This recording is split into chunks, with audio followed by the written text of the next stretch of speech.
look, Pat, Apple can be a bad actor at times. And once again, that seems to be rising to the surface. Yeah, I mean, Apple is a leader in consumer design and a leader in consumer experiences.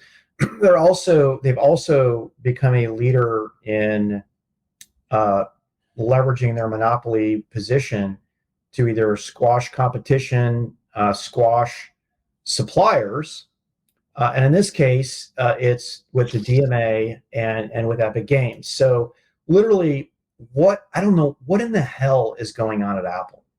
Um, this happened in a couple days. So first off, the EU asks Apple to stop its predatory monopolistic practices with something we've talked on the show before. That's called the DMA, right? And the DMA essentially outlines gatekeepers for ecosystems, technology, pricing, and power. And they asked all monopolists, by the way, it's not against the law to be a monopolist, it's against the law to limit competition if you are a monopoly. So Apple kind of sort of maybe complies and says, okay, if you stand on your left foot and put your hand on your head and spin around a few times, then okay, we'll let you put a payment mechanism in there. We'll let you set up your own store in here, right? So Tim Sweeney, Epic CEO, sends out a tweet that Apple doesn't like, and they actually put, this is not me making stuff up, this is actually Apple put in their response Tim Sweeney's tweet that essentially said that Apple management is completely screwed up. They turned off Epic's right to publish their app store in the EU. Turn it off. They rescinded their developer contract, Dan. They cut them off. In a shocking speed, the EU, which typically, if you look at the Adobe Figma, operates at glacial speeds, really slow, fast tracks an investigation into Apple, right? And then the day after, Apple reinstates Epic, Sweden, to create their own game store. And I got to tell you, if this was a one-off, Dan, it would be one thing, but it's just not. I really, really think regulators should just take the double or the triple take. Who cares about a $1.3 billion judgment? Apple makes that, I don't know, in half a day, Dan. Like, fines just don't matter. Do they break them up? Do they put other restrictions on them? I think bringing in alternative app stores into iOS globally should be the next step. Is it going to be as pristine? No. But charging 30%, 20, 30%, and yeah, I know lower for very small companies, for something that you created how many years ago and you literally invest nothing into? The App Store is basically streams out applications, does a security check. By the way, it's not great, as we've seen from all the nefarious apps that Apple let in. I think we need change, Dan. Bigger change. Oh, you listen. One final thing. The guy that wrote a beautiful article about this, and get this in the show note, is Dean Takahashi. He's at VentureBeat. He's been there forever. I've known him almost 25 years.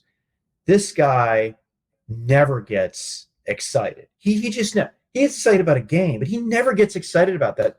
He wrote an opinion piece on VentureBeat that you really have to read. And it's very long, and it also talks about what does this mean for the Apple Vision Pro App Store, right? Like, should developers get on?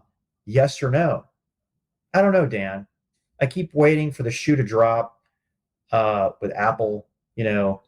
I've read, by the way, I was part of the Apple ecosystem Steve Jobs put my product, the Compact Presario 4540, on stage, flashed it up there during his iMac launch. So yeah, I'm kind of part of Apple. Did I also tell you Apple tried to recruit me in this same time frame?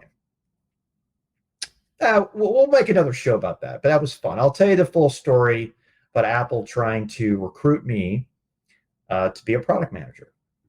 You would have been a darn good product manager at Apple. But I think I would have too. In my 20s, I could take punishment a lot, and that's very much the culture at Compact Computer in the mid 90s, 95, probably to 98. And by the way, Apple almost went out of business, and they required. Hey, you remember who wrote him a check? Microsoft. Yeah, bet you they regret that now. Oh my gosh! But the feds were so on Microsoft's back, they had to. But Microsoft could have literally stopped doing applications for the Mac and killed it. There's a couple companies you could write a check for, maybe help out. Listen, I've got a kind of a short. This is actually very contrasting to what I believe, but I want to just kind of put another side out here. I believe Apple is not only a monopolist, but continuously and pervasively acts in ways that are non-competitive everywhere in every opportunity.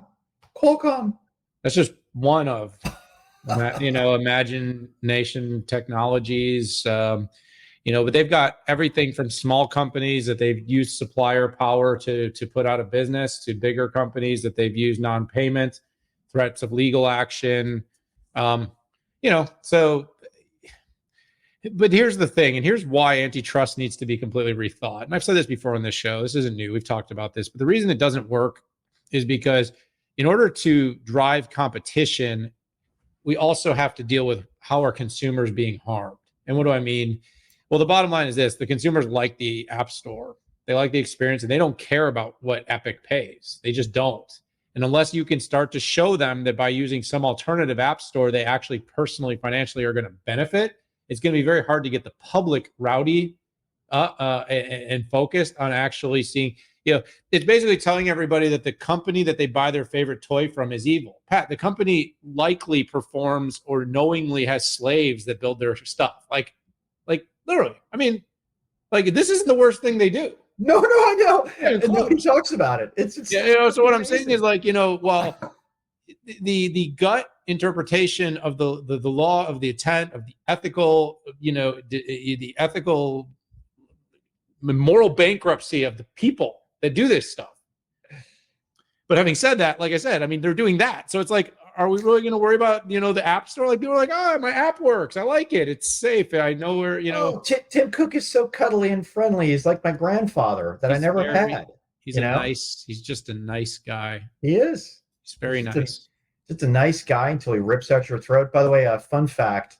See Mortal Kombat? What's that one? When they pulls the hand and pulls the heart out. By the way, where Tim Cook worked before he went to Apple? Didn't he work with you?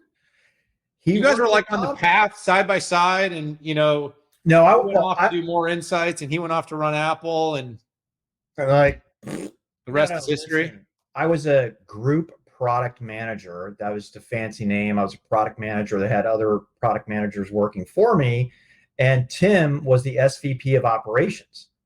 I got sideways with his people once because I wanted to take my product. Dan was the first high volume product that used ODMs in Taiwan, right?